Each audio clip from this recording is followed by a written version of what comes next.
Hi, I'm Jane Trotter, President of the League of Women Voters of the Northwoods.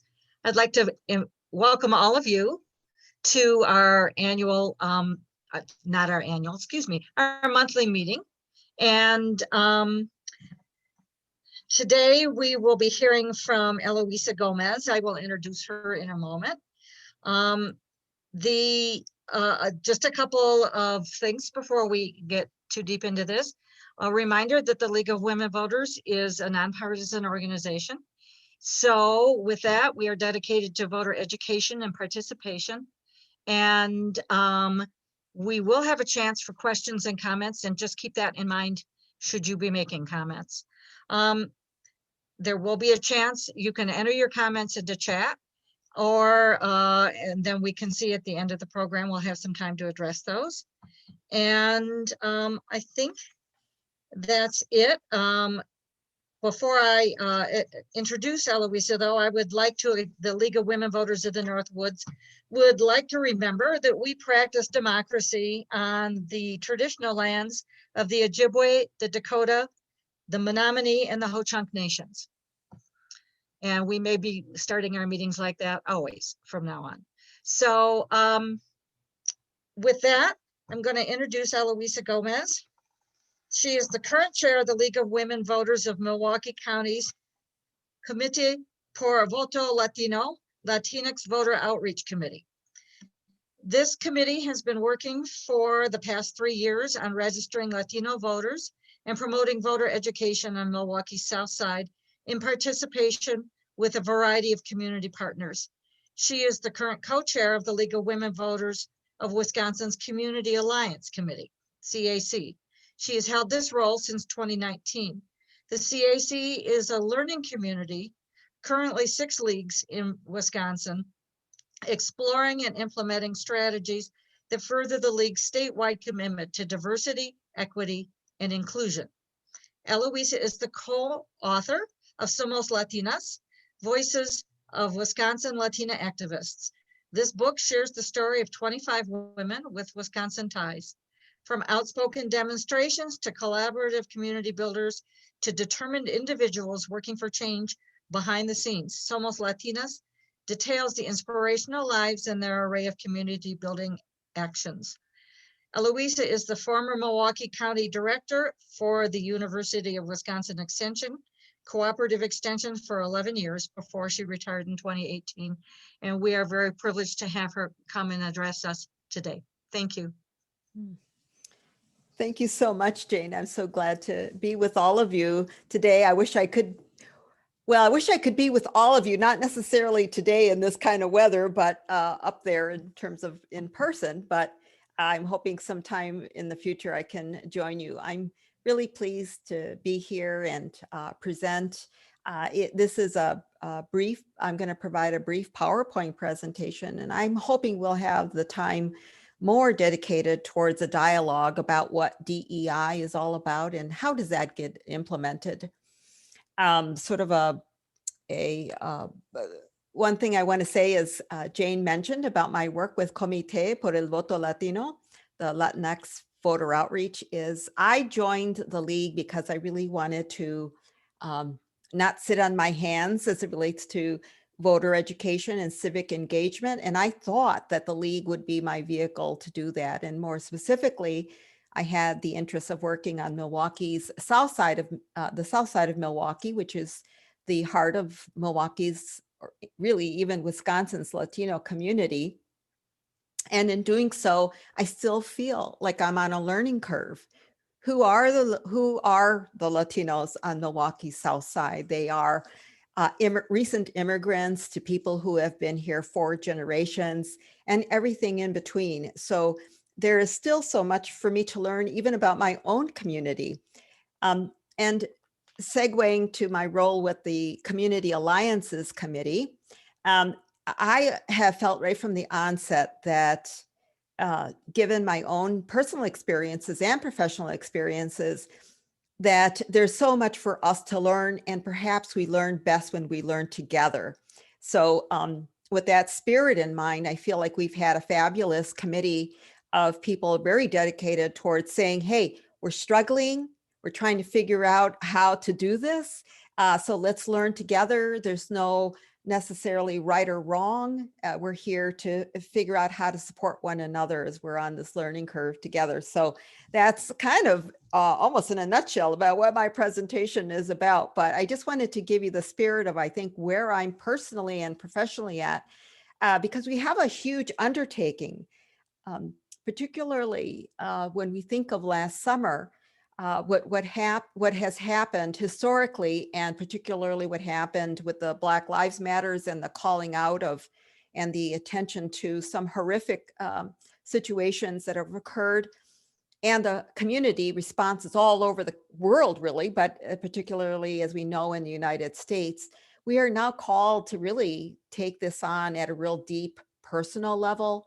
And the League of Women Voters has made a commitment organizationally. So what the heck does that mean? I think we'll have a chance to talk about that. I'm going to pull up a presentation that is not fancy at all. So it's very basic, but let's move forward with it. Let's see here. Oh, now I can't see any of you folks. So, oh, okay. Now how do I get... Oh, now you're seeing it, but I want to see all of you, and I'm not quite sure how to do that. Who could take back the screen? Could somebody take it back? You're not sharing at this time. No, we don't see your PowerPoint, Eloisa. I don't know how to get the heck out of here. Let me see. What do you see? Let's see here. I'm afraid to. Eloisa, run your cursor around the bottom of the screen, and a toolbar will show up. Yes. And then you'll see something that says green share screen. Yeah. I'm just wondering, Sarah, would you be able to pop it up? I can. Thank you, because I think that'll just be easier for me. Thank you. For some reason, when I double clicked on it, the whole thing popped up, and then I wasn't able to see any of you. So actually, I'm going to start talking as Sarah pulls that up. So I asked Cheryl, what is the topic? Because there's a lot of topics I could have covered. Not that I necessarily know a lot, but I know something about a number of things, and the title Policies and Principles. So when we think about what is our main policy as a League of Women Voters, it is really about a total commitment to diversity, equity, and inclusion in principle and in practice. DEI is central to the organization's current and future success in engaging all individuals, households, communities, and policymakers in creating a more perfect democracy. So that's quite a mouthful. If it was a goal statement, no one would fully remember it, but I think that's really the gist. So if we go to the next slide, that's sort of what I presented in terms of, you've seen this policy statement before, and it is a mouthful, but I think overall it's just saying we have a commitment to DEI. That next slide. So real quickly, I think we all know what the terms are, but just to make sure we're all on the same page, diversity is referring to the historically underrepresented communities, both socially, politically, and economically. So we need to view it in a comprehensive kind of way in terms of what diversity means. The next slide. Equity. Equity is the one where I feel like we're still trying to get our arms around. And maybe the Northwoods League is doing a better job of it than some of us, but it really begins to take into account the ways in which the access has been historically very different for a number of underrepresented communities.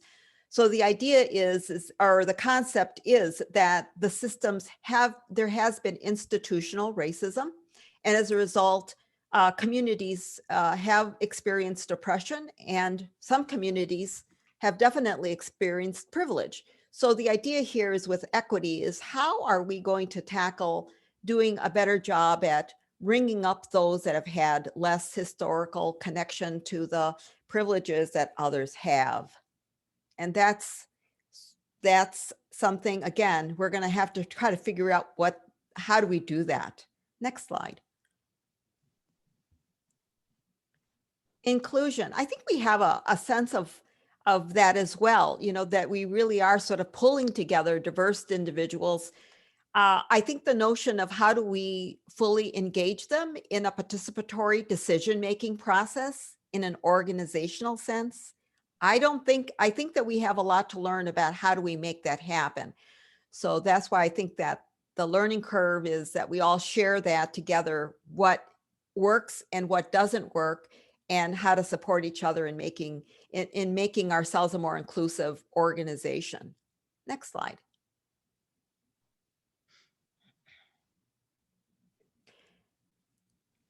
To really incorporate DEI into our local leagues, it really starts with each one of us, each one of you, each one of us. If we are to make the change in the league, to make it a more diversified organization, one that uplifts the rich diversity that we have, it just starts with us individually. If we're not willing to do that, then it's going to make it hard to have the organizational change that we're looking for. And because so many of us are on that big learning curve, it also includes us supporting one another. You know, let's get rid of the judgment. Let's get rid of the fear of what we don't know. And let's admit there's so much we don't know. And if we can have that kind of honesty with ourselves and be willing to kind of share that and trust that other people aren't going to be judgmental in that process, then I think that we can really ground the organization to be ready for the future, starting now. Next slide. So it's learning, self-reflection. If we don't do the self-reflection, then it's going to, again, that will be necessary for us to ground us individually into what we're trying to do, what changes we're trying to make organizationally, and it requires us sharing. So, you know, I just took this statement from the part of the policy statement is that we're committing ourselves to deliberate efforts to ensure that the league is a place where differences are welcomed, different perspectives are respectfully heard, and every individual feels a sense of belonging and inclusion. And I don't think any of our leagues in Wisconsin are there yet, probably a lot in this United States. I think there's a reason why we've struggled with dealing with racism, with oppression, with understanding systemic racism, with understanding systemic oppression, because we don't know how to talk about it. We don't necessarily feel the trust to be able to do the inquiry that is needed for us to sort of build up a knowledge base amongst ourselves to widen the circle, to build in, to deal with the comfort level that we can struggle with that comfort level as we sort of expand our knowledge and bring in people who we really don't necessarily know culturally, socially, economically. So it is going to require, there you saw some circles. That was actually not for artistic purposes, but the circle of that it's a continuous ongoing process. Next slide. So each one of us individually has to make that commitment about what is it that, being honest, what is it that I don't know? How do I learn? Where do I go for resources? Who can I talk to where I feel I can say, hey, I don't know first base about this or that. And then use it as a stepping stone for that next level of understanding. The Community Alliances Committee should be a resource available to you.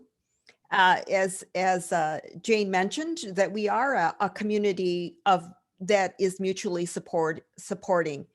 We try not to judge each other. In fact, I think that was never part of the initial equation, and it isn't so now. It's sort of like, what are you struggling with? What are you trying to do? Maybe I've got something that'll work for you in Sheboygan, if it's helping me in Milwaukee, what's going on in Beloit that could help Dane County. And so we have been saying, let's reduce recreating the wheel and let's start sharing. And I'm seeing so much more of that since, I started not too long ago, 2019, and yet I'm seeing some wonderful progress there. I have to disclose that initially I did not want to see the membership become too large. I think there was some wisdom in that, and it's no longer necessary. But I really wanted to, and maybe this is for me as a woman of color, knowing I was part of a white organization, white women's organization largely, is getting a sense of who we were and what we were trying to accomplish. I have grown so much in seeing the wonderful things that are happening in different communities, dealing with outreach, dealing with attempts to be inclusive. And it's just been amazing. And so I think our Community Alliance Committee, right now, we're a smaller group. If we've got representation from all 20 leagues, I think that would be wonderful. I think that'd be incredible. Next slide.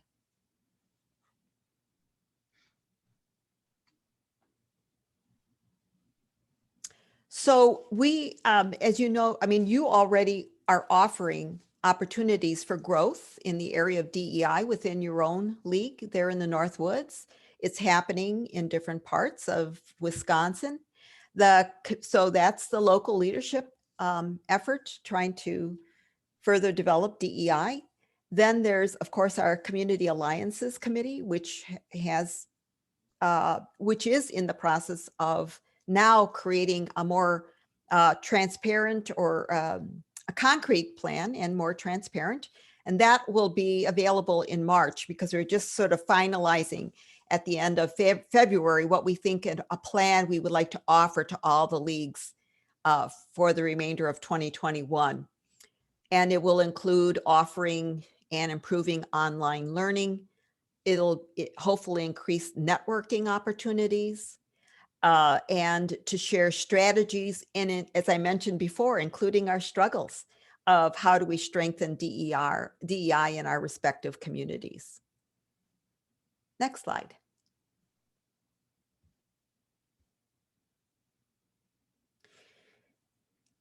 I think I overheard Jane talk about data, and maybe that was Karen or somebody else who, a little bit back and forth about data.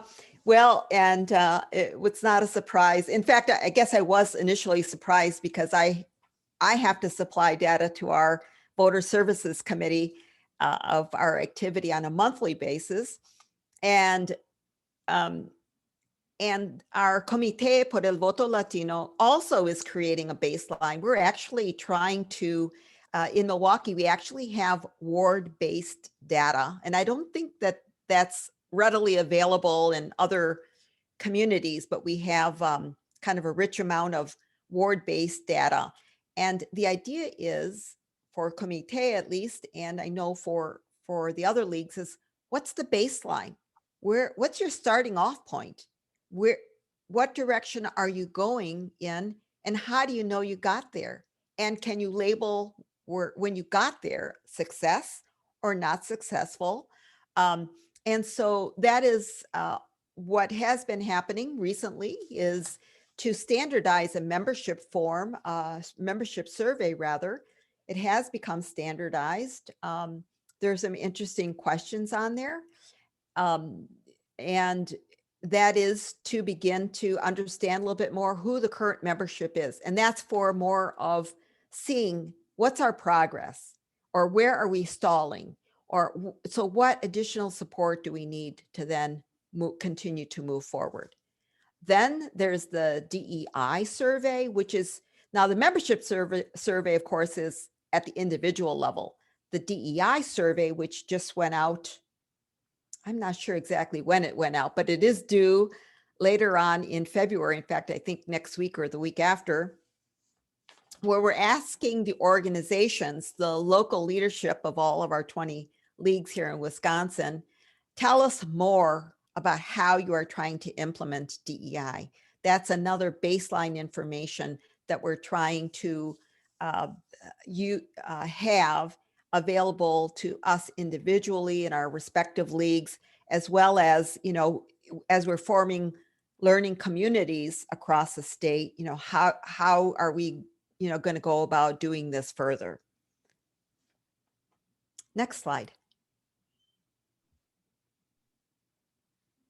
So you'll see in March some more specific language about opportunities for growth that hopefully are supportive. But to be honest, we're not sure all of what local communities need. So we need to hear that from each of the leagues as to what the needs are, and seeing, are we missing from some of our kind of larger overall plans? Because maybe there's something really important that is not included, and then it would be important to include, because likely what's missing somewhere is likely missing somewhere else too. And so again, that notion of being mutually supportive, okay, now let's bring it in further and let's figure out together, how are we going to move something forward?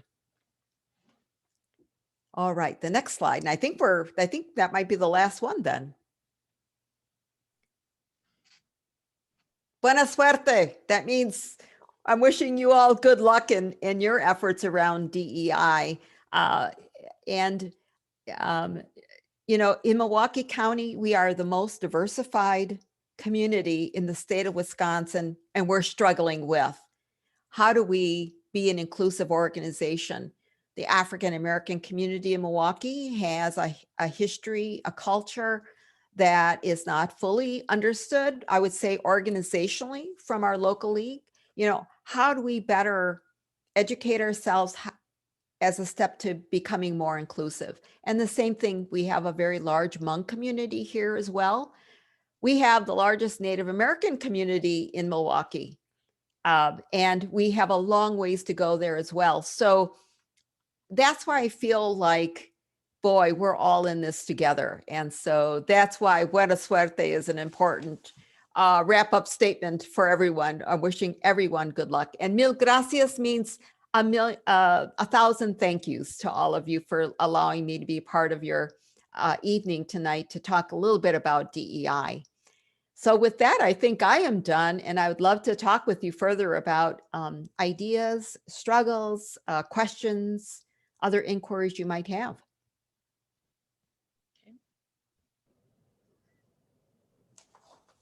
Eloisa, it's Lori. As you were talking, I wrote down a question which you sort of answered, or I guess revoiced, and that's that I think we're perceived as this older, white, liberal group of women. And I think in order to attract anybody that it doesn't fit into that category, we need to figure out, well, I don't know what we need, but we need to figure out something that will appeal to them. And I think we struggle with how to start. Last year, we tried to have a program on the reservation that we had hoped would attract some women from the tribe. It was, you might be familiar, I can't think of what it was called now, but there's a group of women who were telling their stories, representing famous women, I guess, in the tribe in years past. And it got canceled at the very last minute because there was a tragic accident on the reservation. Then we all know what happened after that. We can't do that anymore. We have no idea what kind of group we would have attracted, but that was our attempt. Yeah, so it is certainly an ongoing commitment to going back and going back and going back to the communities that you want to include. And so what's the next going back effort going to be? It's just going back. Yeah, I think we need to identify. We had 18 people answer the diversity survey. Mhm. And I think the general consensus is that part of that is because we are rural and we are also poor, and internet access doesn't come easily. And this is a challenge that we're going to have. And I would like to, ask the State League to, and the CAC to be aware of that, because all of these surveys go out over internet, and we just have issues. I mean, Mhm. people sitting right here in this room have issues with it. So Jane, I want to come back to something you said, Mhm. aside from the internet issue, which I know is a real issue. I remember with UW Extension, it was the broadband issue and the advocacy for it. Mhm. But I want to come back to, I think white people in the more rural areas have some interesting responsibilities that are not necessarily, are different than here in the urban areas. A number of Latinos, African-American, we're afraid to go up north, especially, because we're like, what are we going to be encountering? How much racism will we be experiencing, if any? But there is a real concern about heading up north. I was talking to somebody, she says, I almost feel like I want to carry a gun. I mean, it was after what happened at the US Capitol. She says, because I'm going up north with my boyfriend. But I am like, I think, just like men have to take a role in terms of supporting women's rights, I think white people in the northern area have to, what is your sense of community to respond to things where there is negative racial things going on? How are you internal? I mean, if you're living in a segregated community, how do you get beyond that to understand other cultures? And that is part of the challenge. So we all have struggles, right? Yours is a little different than mine, but acknowledging what the struggle is and saying, okay, what am I doing personally to deal with this? What am I doing with others to change that? So because we're right next to Waukesha is a bedrock of the Republican community. And of course we're nonpartisan, but as an organization, but I think that there is that kind of like struggle, because the League is viewed as a liberal organization, that at times it's there's that struggle. But I think is, where do we bring in people who have a different mindset than us to accept diversity? And your league, the Northwoods, has to work on that. We're going to have our own, our board leadership in Milwaukee County is not racially diverse. And so we've got our own matters that we have to deal with. Maybe it's a little different than the Northwoods, but we still have a long ways to go. So, but I do think I look to my white colleagues who may be hearing things that, Mexicans are, I don't know what the former president had said, we're drug dealers or something like that, and how do you handle that at a personal level? How do you handle that organizationally is tough, because you are living in a segregated community, because there may be a lot of people up there who have similar viewpoints. And yet that is one of the areas where you acknowledge, hey, I've got something to do here. If I'm incorporating DEI into my life personally, if I am trying to make a difference to make our organization more diverse, what does that take? at a personal level and an organizational level. So I would say that, I mean, initially I thought that also, because we are going to have a session on what is the ethnic racial makeup and some other diversities in our 20 leagues. And we've got the Applied Population Lab that is likely going to help us with that. But it's like, hey, beyond that, even in areas where it is not diverse, that is still, there's still a lot of work we have for us that you have in that area personally and organizationally. Yes, and I think that one of the things that we grapple with here is that diversity comes in lots of different ways. In addition to race, in addition to sexuality and gender, it also comes politically, it also comes religiously, it also comes economically. And we have quite a bit of diversity and disparity, inequity here. I think sometimes people hear diversity and they think strictly along color lines. And for us here, we have to expand that definition.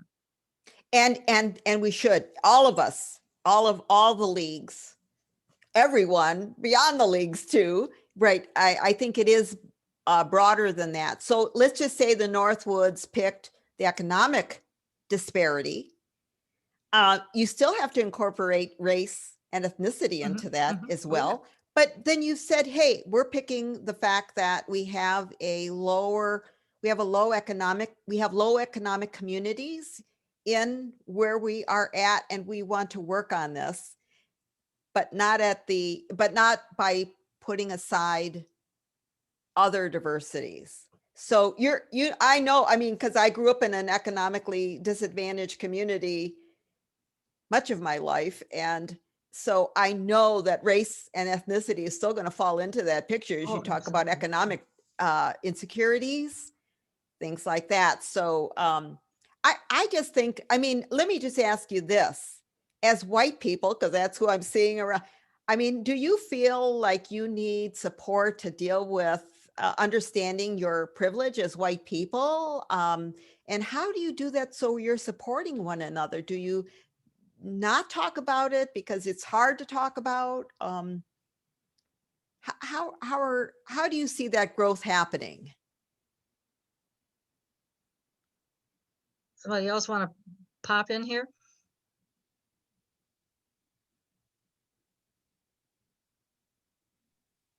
Well, I was going to comment about what Eloisa said about our diversity here as far as racial diversity. We're not increasing our racial diversity here because people of other races are not welcome here. I was a public school teacher, and our school was almost totally white. And every once in a while, we would get a minority student who would maybe stay 3 or 4 months, and then they moved because there was no welcome. To me, that's a really big issue that we have here. And because we do have so many poor people, the poor, I think, are very threatened by having anybody else come. So I see that as a huge issue. Thank you. Yeah.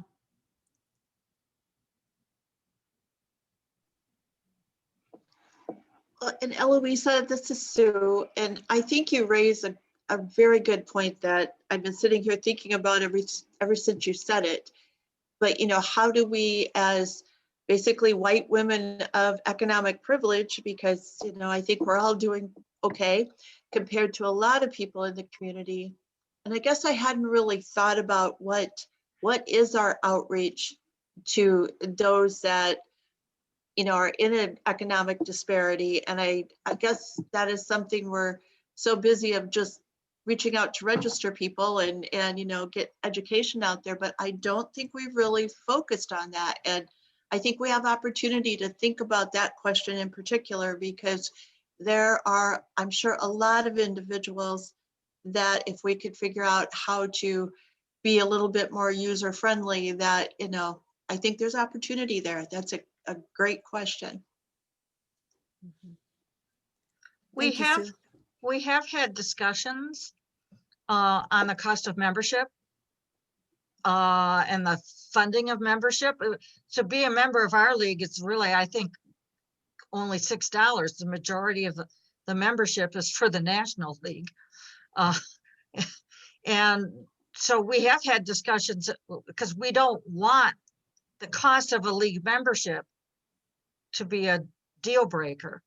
And that's an ongoing, we bring it up and we revisit it, but that wouldn't apply just to our league. You know, that's kind of a big thing. I mean, it's $65 or $67.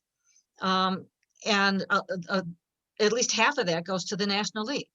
So that's, you know, that's an issue. And if our goal is voter education and voter participation, we need to make sure that everything that we do in terms of diversity focuses on that. We're not going to be doing fundraisers.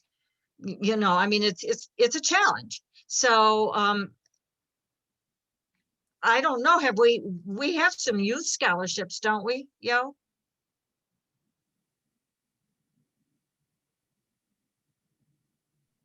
Well, young people, I mean, we have a, what do we call it? A satellite league at Renlander High School. Right. And I believe, Sue, maybe you can help me out with this because you're more connected with that program, I think. Students pay like $5 or are they free? Yeah, I think it's $5, Karen. And as far as I know, I think we only have one individual. So Okay. it's, you know, we're struggling there too, but yeah, we at least have some cost advantage there for them. Mhm. And last year we had, I'm sort of shifting the discussion to the age issue. Last year we had maybe 4 or 5 students, but they graduated.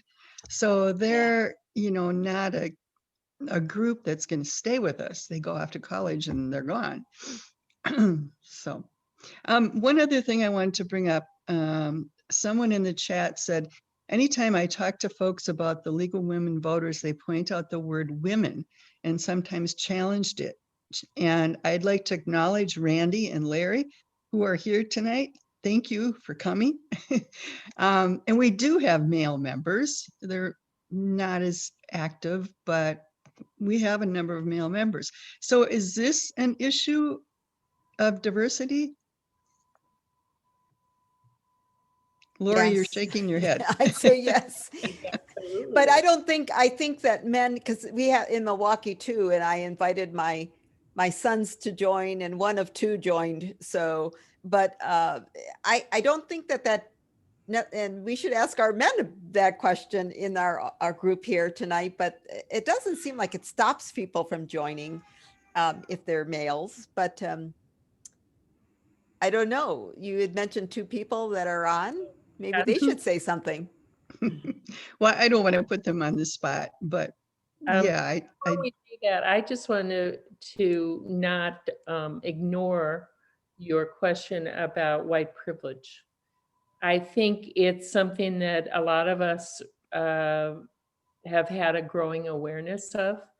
And there's some really excellent books out there like White Fragility that open up the subject. And it may be good for our league and others to have a dialogue, a formal dialogue about it. And because even once you realize the white privilege that you have, it takes a while to figure out all the implications of that. And I really recommend that book because it does point out an awful lot of things that I just hadn't even thought about because I'm white and privileged. And I think you want your culture. I mean, if let's just say a Native American woman or Native American man joins the organization, if you haven't created a mutual understanding of your privilege, you are likely, it is possible you will lose these people who are of different diversities than you, because you don't know what you're saying or doing that is disenfranchising them as they join your group. And I know that when I joined the League of Women Voters, I had my concerns about what some of our women leadership was doing. And I'm thinking, if I bring it up, I don't know if it's going to be a backlash. Oh, she's, I don't know. The term angry Black woman, well, angry brown woman, so for those that are not part of the dominant culture, we are always, our antennas are constantly up. We're trying to navigate a system that has worked against us in a variety of ways. And I feel like there's a lot of privileges I have personally, but I've also experienced racism and microaggressions and, experiences where people just didn't know what they were saying and not intending. But you don't want to bring people in too prematurely, because you'll lose them right away.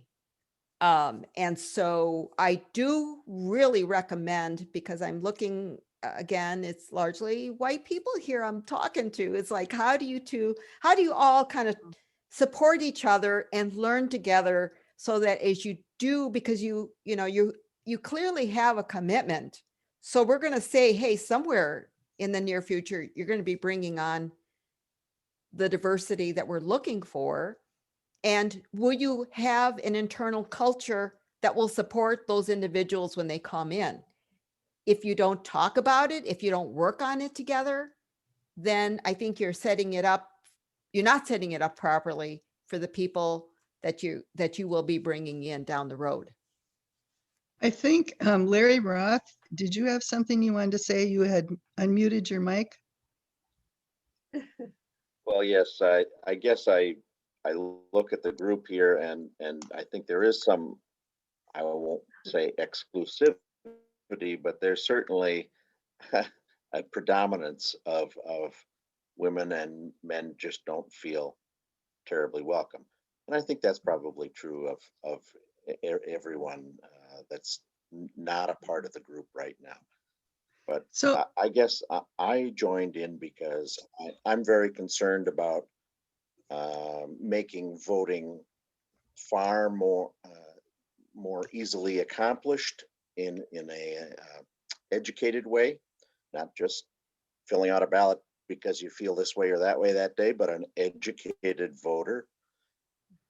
And so I'm hoping that there are more programs that the league has that I'm not aware of to focus on that and encourage it. That's what I'm looking for. That's why I joined.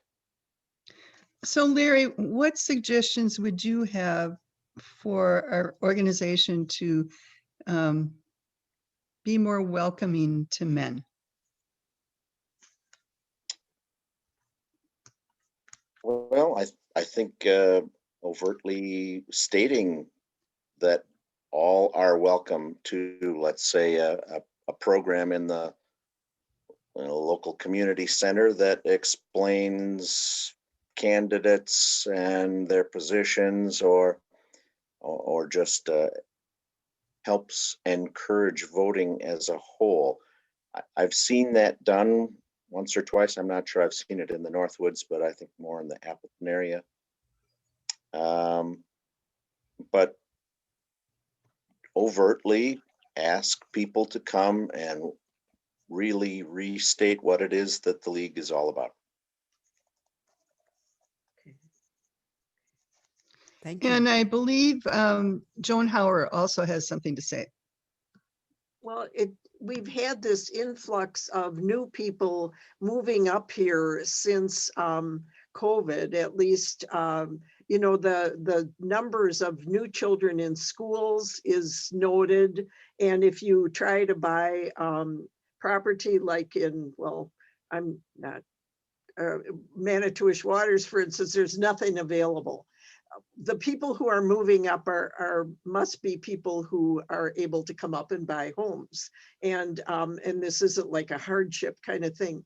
These are maybe potential people who might be interested in our group, but that's not lending any diversity.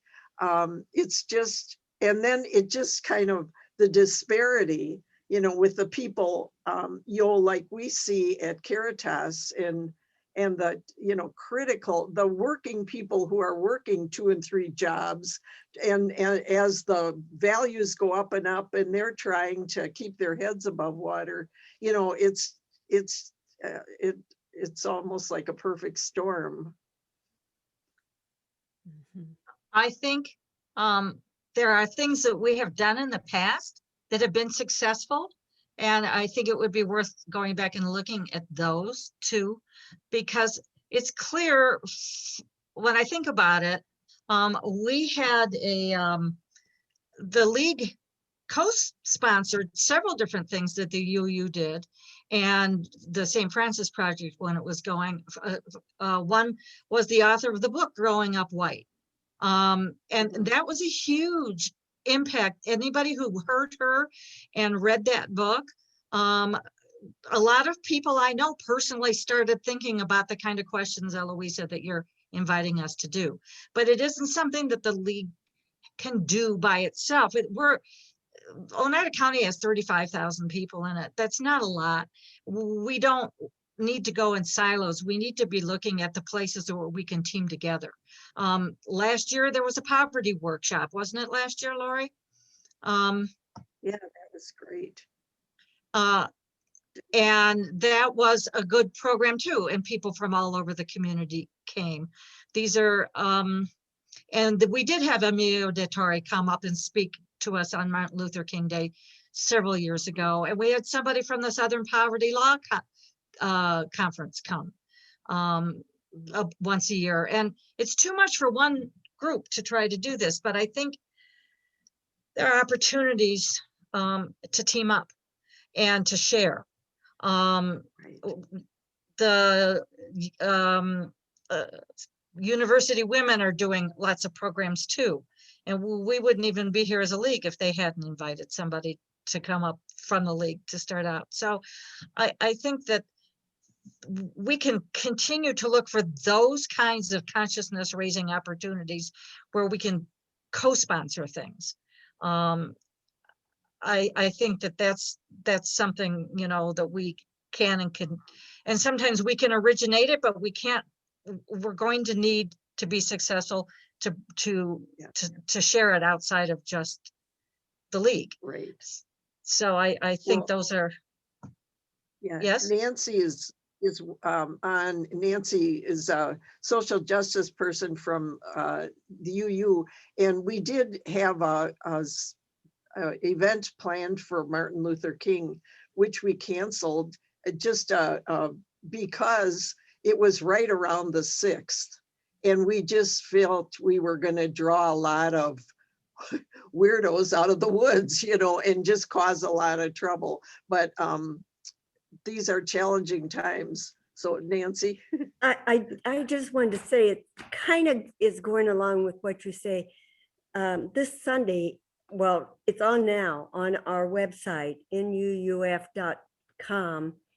There's a panel of 5 women. They aren't in this area, but there's 2 Black and 3 white, and they've been working, some of them since 2018, on interracial relationships and things in Decatur, and they are doing a panel for us for our service.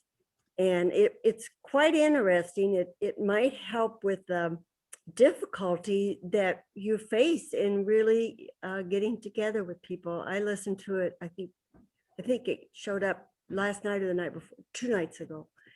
But go on and listen to it. It's really interesting. It's about 40 minutes, all of them talking together with the difficulties and positive things they've had of working together and trying to build better relationships between Black and white. Of course, up here we look at it a lot more with natives, but I think it's interesting. I just thought I'd bring it up.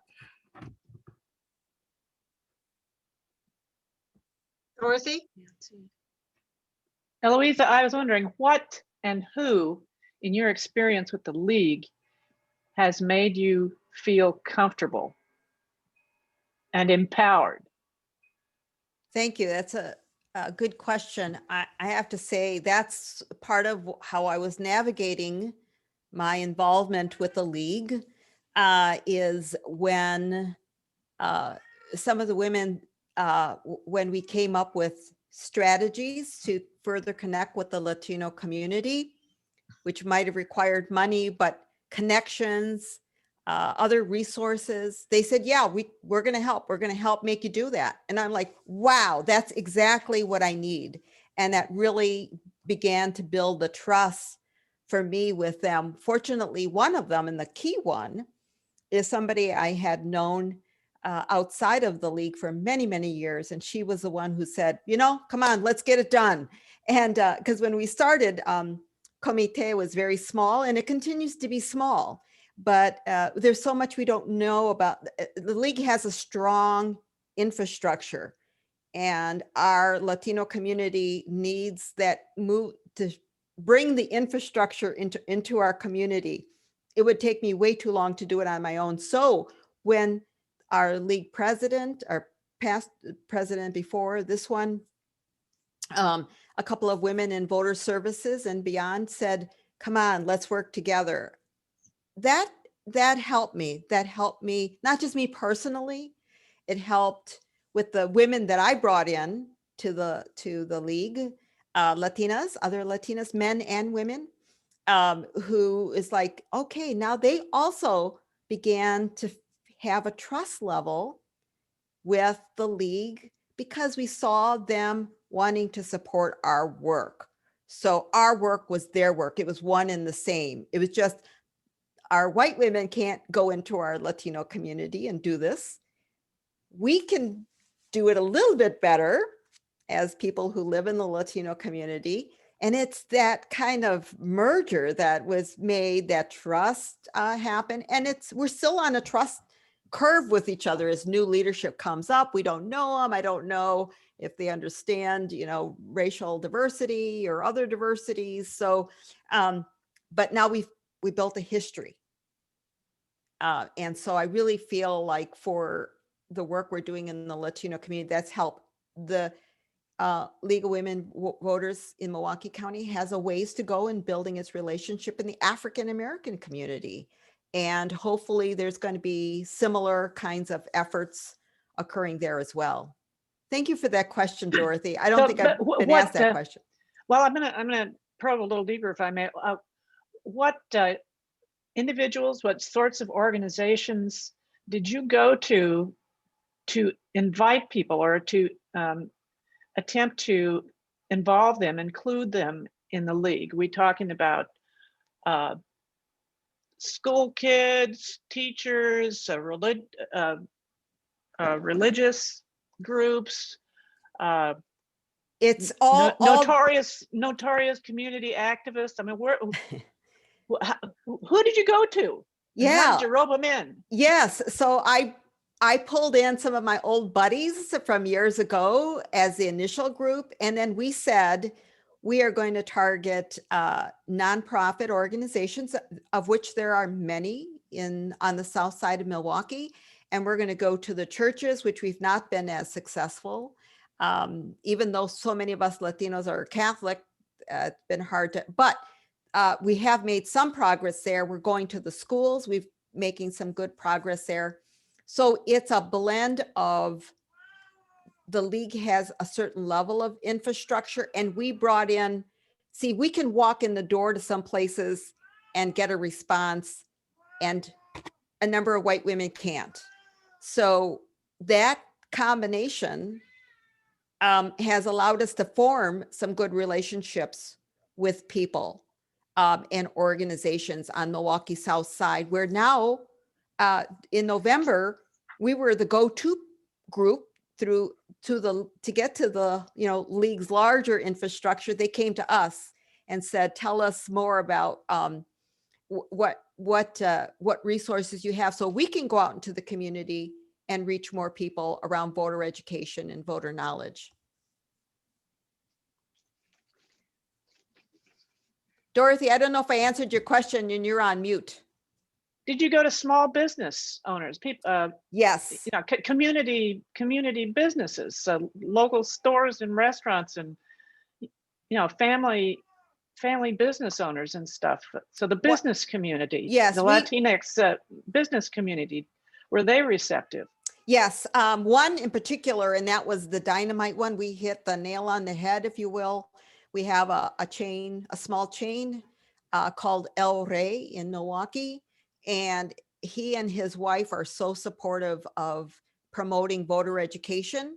And we had the bilingual material. See, the Comite said, all this material has to be in Spanish too, not just in English. And so we did a lot of the translation ourselves, but we had some of it was existing language. And so El Rey, for example, allowed us into 3 of their stores because we could provide them with bilingual information.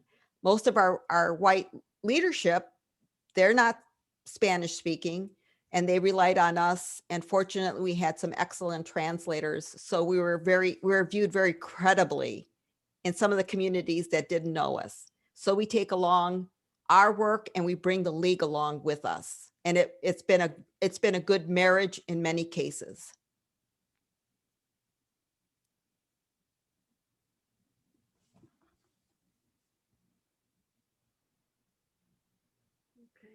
So often, for instance, the aside from the Native Americans, which are a major other ethnic group up here, you know, there's a few Blacks, Latinas, and Orientals. Would you go to the restaurant owners, the family restaurant owners, the Chinese restaurant and the Mexican family restaurant? Those are at least visible. Would you go to them? Yes. You said the Catholic Church wasn't too helpful. So no, for but pathways. One of the things we figured out early on was we had to create an image, which we replicated in the Hmong community, by the way. But we said we have to have an image that they can relate to. If we walk in the door, just because I'm brown, that doesn't necessarily mean I'm going to be accepted. So we created an image, and we used the historically known term, tu voto es tu voz, or in the formal, su voto es su voz. And we created an image, a logo out of that. And so we put that on everything. We replicated that through the Community Alliances Committee with the Hmong. We had a pandao symbol. So even if you don't read Hmong, which I understand a lot don't, you had the image there. And it's like, oh, in the Hmong community, that you're outreaching to me. In the Latino community, a lot of our young people don't speak Spanish, but they see the bilingual information and they're saying, oh, that's code for you're trying to reach me. So those are just some ways that we're able to get our foot in the door a little bit better, because we had these tools, these strategies that allowed us in, and in some cases kept the door open for us. And now again, this is a long-term, we've got turned down some places, we're going to go back. This is a long-term kind of situation. We're just going to keep going back. So I'm hearing, for instance, for our website banner images, currently they're just pretty scenery in the Northwoods, but we could instead switch out some of our main banners and intentionally, with the help of Native Americans and the other minority representatives that we have in our country, in our area, put up a montage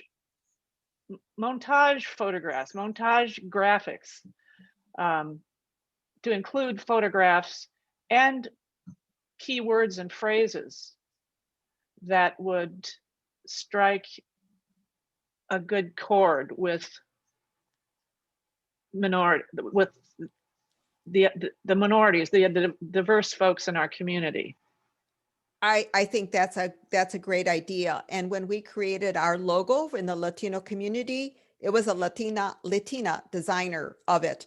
For the Hmong community, we had somebody from Wausau, a Hmong person who created the pandao for us. So I would say you look to the someone in those communities, and out of respect, you allow them to help to design something. You know, they really said, tell us what it is you're trying to achieve. And they create it, and you know, we work that way. So I do think that that would be a way to begin to get your foot in the door. You said something earlier, you used the word just as I was thinking, and that is trust. And our biggest opportunity and need is to build closer relationships with the tribes. Absolutely. And that is a relationship that has not been able to trust, because every word that the white man has ever made with them has been broken. And it is very difficult to, and I think Lori said, we have to establish relationships one-on-one at this point. And sometimes they have to take several years to build that trust, because it is not, our track record has not been good. And we've had a huge amount of controversy. The racial division we have in our high school in Minocqua is along Native American and white lines, okay? And it's not pretty.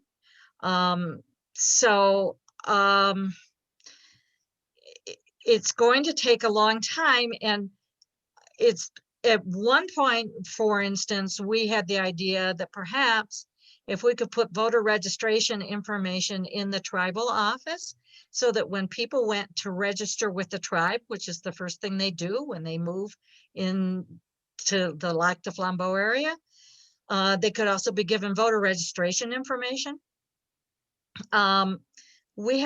I had difficulty getting somebody from the tribal office to call me and to return my call. And I was quite persistent, but I knew that person was in the office, but they wouldn't pick up the phone. And so then I tried to find somebody else who maybe knew another way around it. And we're still working on that. I mean, you know, I think through Caritas, there's some tribal sources that have been, you know, trust relationships that have been built. And we need to explore how that can expand, I think. Jane, but it takes a while. Jane, and it's something Larry said as well, is, and I want to say this, every community, and I think of right now, I'm thinking of racial and ethnic, every community that I know of wants their people to get out and vote. So right. You have a common denominator with that concept that right. People, Native American people, they want their people to get out and vote. A lot of our respective communities can't create that themselves. There's a lot of knowledge that goes into creating these documents, and you want it to be as accurate as possible. To me, the League is a trusted resource to create those documents that are accurate, that explain things. Sometimes over explains it actually, but it does a really great job. So keep in mind that the Native American community, like the Latino community, like the Hmong, like Southeast Asian communities, and everyone else, they want their communities to get out and vote. If you keep that in mind, then you know you've got an avenue to from which you can, the road you can travel on to get to into those communities. Thank you. Dorothy? Eloisa, if I could tap into your sensitivity and your personal experience one more time, in addition to the word trust and the feelings that underpin that, the other key word seems to be respect. You don't respect me for blah, blah, blah, blah, blah reason. If you can't establish that respect, if you can't show respect, genuine respect, you don't get off square one. You don't get in the door to the tribal office or whatever. So from your experience, what verbal and nonverbal communication either conveyed respect from your personal experience, somebody approaching you, or did just the opposite? So can you give us a couple of do's and don'ts from your personal experience with regard to verbal and nonverbal communication regarding respect, conveying respect? I'm not sure I've got the answer for that, but I can start with your first comment, which is I think a lot of communities of color have a sense that you don't know how to respect our cultures. You don't know how. You might really want to, but you don't necessarily know how because you've not tried to sort of walk in our shoes. And so you know, one of the things that we did with the Native American Task Force when I was part of the university system, actually, I had a hard time getting into it because I was urban, I was Milwaukee, and I kept on saying, yes, but there's the largest Native American community is in Milwaukee. So my office and I and my staff need to understand the Native American communities. So I finally, took me 3 years to get on a task force I should have been on from the start. They had us go through some experiential learning. I went up to Forest County where I had a chance to connect with the Ho-Chunk community. And I've been to the Menominee College campus, and I went to a Great Lakes Intertribal Council for some meetings there. So to me, and for them to see me have that commitment to go and to learn in their communities was a sign of saying, okay, she doesn't necessarily know a lot, but she is trying to learn. And so we may give her the benefit of the doubt because she's there to learn. And we know that it takes a while to learn, but you keep at it. And there is the opportunity to build trust. That's one way. So I'm hearing persistent goodwill. And I also see a comment in the chat, Larry Roth, that I wish you'd verbalize that because it's apropos. Sure. I'm a member of the Lions Club here, and we have sent groups of folks to South Dakota to provide free vision screening and glasses there. And it took a full 3 years before not only did we get permission from the tribal government, but also had people in the tribe actually begin to respond. And after 2 years, I think it was, of providing free glasses, then the word suddenly got out to folks that, you know, this was for real and they actually do give you free glasses and it's all done in one day. And so it just took a lot of time. And in fact, there were certain key people, not always the head of the tribe, but certain people in the tribe that were well respected enough that their word carried a lot of weight. So it's finding the right people to connect with as well. Okay. That's good. Brown? There's going to be an excellent program in learning and retirement. Greg Guthrie will, who's a member of the Lac du Flambeau band and has had a lot of experience in their governance, is going to do I think it's a couple of sessions.